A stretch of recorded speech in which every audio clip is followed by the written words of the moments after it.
Pedagoglarni attestatsiyadan o'tkazish, kasbiy sertifikatlash va rag'batlantirish tizimi takomillashtirildi.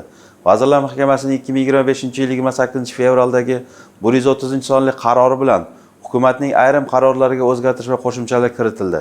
Qarorga ko'ra, 2025-yilning 1-sentyabrigacha navbatdagi majburiy attestatsiyaga jalb etilmagan, shuningdek, attestatsiyadan o'tganlik muddati tugagan va amaldagi malaka toifasi saqlanib qolgan quyidagi pedagoglar majburiy attestatsiyaga jalb etilmaydi hamda ularga amaldagi malaka toifasi bo'yicha haq to'lanadi. Ya'ni oliy malakali toifasiga ega bo'lganidan so'ng ushbu toifa 15 yil davomida saqlab kelayotgan va uzluksiz ish stajiga ega bo'lgan xodimlar, pedagogik faoliyat bo'yicha 25 yil va undan ko'p ishlagan ish stajiga ega bo'lgan xodimlar, yoshga doir pensiyaga chiqish uchun 5 yildan ko'p bo'lmagan vaqt qolgan xodimlar, shuningdek pedagogik faoliyat bilan shug'ullanayotib kelayotgan pensiya yoshiga to'lgan pedagoglar majburiy attestatsiyaga jalb etilmaydi.